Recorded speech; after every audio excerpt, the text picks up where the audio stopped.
이 주제는 바로 Mixture of Expert라는 녀석입니다. MOE인데요. 제가 링크로 기사를 다 공유 드렸습니다. MOE라는 기술이 왜 갑자기 떴냐라고 하면은 MOE는 사실 의외로 일반 대중들한테 욕먹으면서 나타났어요. 2023년 7월에 갑자기 GPT-4가 속도는 빨라졌는데 성능이 안 좋다는 얘기가 슬슬 나오기 시작하는 거예요. 근데 그러다가 추측이었는지 모르겠지만 챗 GPT가 비용을 더 아끼기 위해서 모델들을 쪼개서 여러 개를 쓰고 있는 것 같다. 그래서 성능이 안 좋아진 것 같다는 지적이 나오기 시작했는데 오픈AI와 오픈AI CEO는 그렇지 않다. 오히려 성능은 더 높아졌지 성능이 줄어든 건 아니고 지금 문제가 발생하는 이유는 사람들이 챗 GPT를 더 잘 쓰고 더 많은 데 쓰기 시작하니까 챗 GPT 한계점이 이제 더 잘 보여지는 것뿐 모델 자체는 성능했다. 이런 얘기가 나왔어요. 여기서 저희가 주목해 볼 만한 거는 작은 모드 여러 개를 쪼갰다라는 얘기가 나왔다는 게 주목하고 볼 만한 거예요. AI가 너무 크고 소비되는 이 전력량이나 하드웨어 양이 비싸니까 이걸 어떻게 하면 잘 쓸 수 있을까라는 테마에 전 세계의 모든 석학들이 다 뛰어들고 있어요. 저는 세 가지 축에서 사람들이 접근하고 있다고 생각하는데 첫 번째 축이 더 좋은 성능을 내기 위해서, 두 번째 축이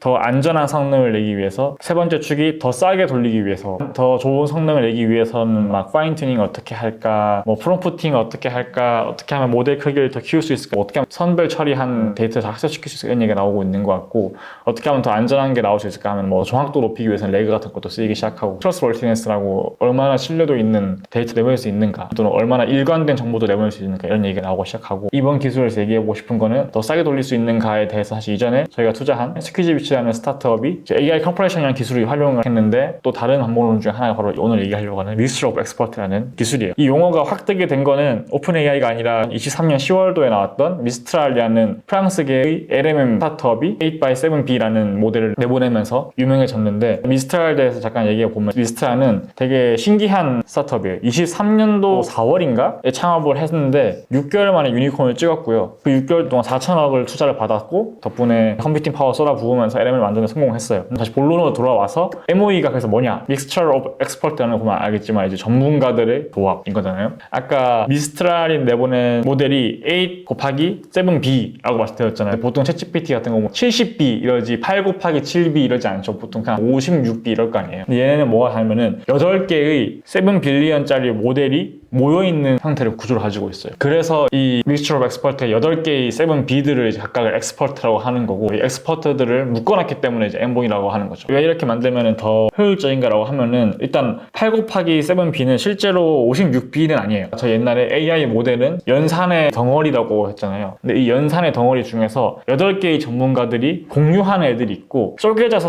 쓰이는 파라미터들이 있어요. 56B 중에서 한 48B 정도의 매개변수들은 각각 쓰고 있는 거고, 나머지 한 10몇 B 정도는 공유하고 있으니까 실제는 56B보다 더 작은 모델인 거죠. 더 작은 모델임에도 불구하고 7빌리언 모델 8개를 쓰는 거랑 비슷한 효과를 낼 수 있다. 이 미스터 A7B 같은 경우에는 아주 주목받았던 것 중에 하나가 퍼포먼스를 테스트 해봤어요. 이 기사를 보시면은 람마 2 70빌리언이랑 GPT 3.5 그리고 미스트라 크로스 7B의 MMLU부터 시작해서 헬라스웨그 아크 챌린지 테스트를 해봤는데, 미스트라 A7B가 GPT 3.5보다 거의 10배 가까이 작을 거예요. 람마 2 7빌리언보다도 한 절반 가까이 작을 거고, 근데도 MMLU가 람마 2 70빌리언은 69.9%, GPT 3.5는 70%인데 미스트라는 70.6%라서 비슷한 성능 또는 조금 더 우수한 성능을 보여주는 거를 알 수 있어요. MOE라는 기술을 쓰면은 훨씬 더 작은 크기 모델을 사용함에도 불구하고 더 좋은 성능을 낼 수 있구나 라는 게 부각되기 시작하면서 다들 MOE라는 기술을 조금 더 친숙해지고 더 활용하기 시작해졌어요. 그래서 MOE는 잘 됐는데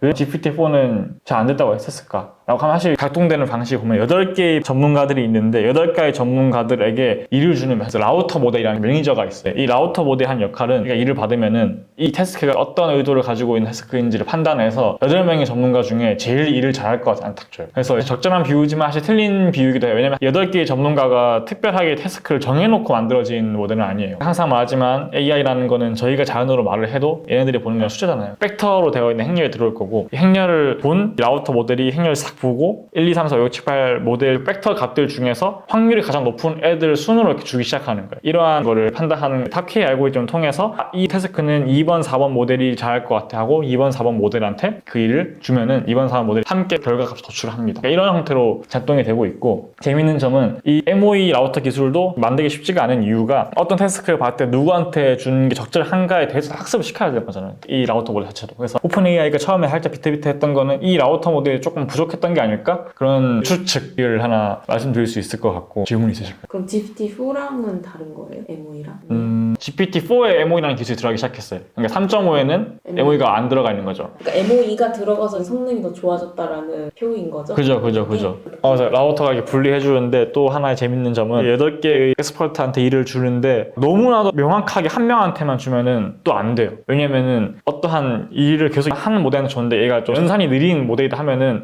당연히 병목 현상이 생길 수밖에 없겠죠. 반면에 다 비슷비슷하게 나눠줄게 하면은 전문가가 아니죠, 더 이상. 전반적으로 다 성능이 떨어지겠죠. 그렇기 때문에 얼마나 스페시픽한 엑스퍼트를 만들어서 일을 줄 거냐 vs 어느 정도 적절하게 그냥 뿌려줄 거냐를 트레이드오프를 잘 가져가면서 황금비를 찾아가는 것도 이 라우터 모델을 만드는데 아주 중요한 역할을 하고 있습니다. 이렇게 비용이 줄어든 LLM을 사용할 수 있다는 이 장점을 가장 잘 활용한 스타트업이 저희가 최근에 투자한 와들이라는 회사인데, 이 스타트업 같은 경우에는 국내에 있는 대형 커머스 플랫폼에 입점해서 챗봇을 제공해 줬었어요. 챗봇을 제공해 주면서 사람들이 어떠한 대화를 하고 어떠한 의도를 통해서 물건을 찾는가에 대한 방대한 데이터셋을 모았고, 제가 생각했을 때는 국내 커머스 쪽에서 물건을 구매하는 퍼널을 텍스트로 모은 가장 큰 데이터셋을 가지고 있는 회사가 아닐까라는 생각도 들고, 이 회사가 무엇을 만들었냐 하면은 MOE 기반의 세일즈 챗봇을 만들었어요. 이 세일즈 챗봇이 일반적인 LLM 래퍼나 자체 모델을 만들어서 제공해주는 거랑 뭐가 다르냐고 하면은, 세일즈 챗봇 같은 경우는 MOE를 쓸 때 의도 분류를 파악하는 라우터 모델이 하나 있을 거고, 대화를 이해하는 모델이 있고, 상품군을 막 보면서 찾아주는 모델이 있고, 추천해주면서 세일즈를 하는 모델이 있고, 그거를 유창성 있는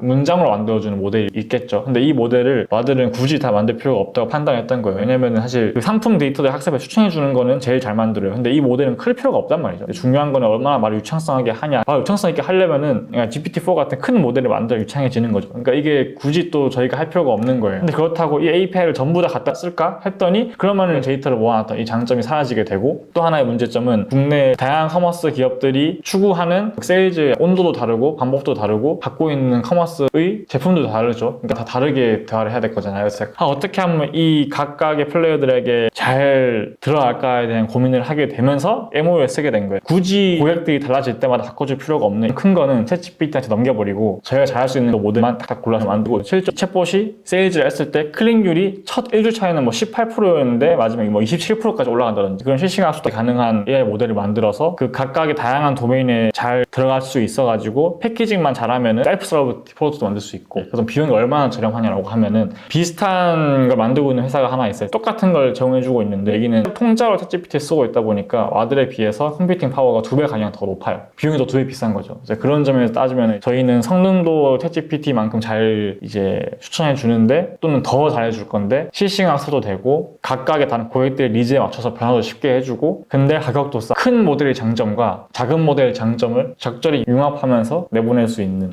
그런 기술을 가진 회사였어요. 그래서 와들에 되게 매력을 많이 느껴서 투자했던 것 같고, MOE 기술이 이런 식으로 잘 활용되고 있다라고 말씀드릴 수 있을 것 같아요. 이런 식으로 저희가 AI 스타트업을 볼 때 성능도 중요하지만 비용도 신경 써야 되는 이유 중에 하나가, 이 LMA API는 토큰을 기반으로 가격 책정을 하는데 이 토큰 하나하나를 보면은 별로 안 비싸요. 한 토큰 하나당 0.3원 이렇단 말이죠. 근데 실제로 막상 들여다보면은 한국 같은 경우에는 내수 시장 크기가 되게 작기 때문에 이런 식으로 버티컬로 쪼개서 접근하는 AI 스타트업들은 모수가 엄청나게 많은 롱테일로 갈 수밖에 없더라고요. 롱테일로 가려면은 되게 다양한 사람들한테 싸게 들어가셔야 되는데, 문제는 그렇게 되면 이 토큰 개수가 싸지지 않다라는 거죠. 롱테일에 떡볶이 장사하시는 분한테 접근해야 되는데 그런 분들한테 월에 10만 원씩 내야 된다. 이러한 비즈니스 정말 잘 워킹할 수 있을까에 대한 의문이 생기게 되는 거고, 그렇기 때문에 우리는 작은 모델을 써요 라고 해도 이런 MOE나 스키즈비치 AI 커퍼레이션처럼 어떻게 하면 더 작은 비용으로 AI를 쓸 수 있을까에 대한 고민은 오픈 AI 같은 대형 LLM 뿐만 아니라 API 래핑 한다든지 작은 모델 사용하는 스타트업들 또는 더 작은 이 소상공인들에게 서비스 제공해주는 그런 기업들까지 한테도 고민돼야 되는 영역이 아닐까라고 생각하고 있습니다. 그래서 저희는 AI를 더 효율적이게 쓸 수 있는 부분 역시 투자를 적극적으로 검토하고 있는 상황이죠. 그렇습니다. 또 질문이 있으실까요? MOE는 단점이 없나요? 한개 첫 번째가 이제 라우터 모델 잘 만들어야 한다. 라우터 기능을 잘 만들지 못하면은 성능이 안 좋겠죠. 네, 그런 단점이 있고 두 번째가 어떠한 엑스퍼트가 느리면은 이 모든 태스크가 좀 병목같이 생겨버린다. 그러니까 그 두 개가 현재의 한계점이라고 볼 수 있을 것 같아요. 저도 질문이 있는데 MOE가 뭔지는 이제 어느 정도 이해는 하긴 했는데 이번 세션에서 왜 저희가 MOE를 다루고 있는지가 왜 이번 세션에서 MOE를 하는가? AI를 더 싸게 쓰고 싶다라는 그 관점이 있다 했잖아요. 정말 막 몇백조, 몇십조 원을 쓰고 있는 기업들만 그러한 관점을 가지고 있는 줄 알았는데 이 국내 내수 시장을 다루고 있는 스타트업한테는 어쩔 수 없이 써야 되는 기술이다라는 걸 많이 느꼈던 것 같아요, 최근에. AI를 더 짜게 쓸 수 있는 이런 기술들이 더 이상 대형 플레이어들만의 AI가 아니구나를 느껴서 이번 세션 때 이야기를 한 거죠. 그런 관점에서 와들이 되게 잘하는 기업이기 때문에 함께 이야기했었습니다.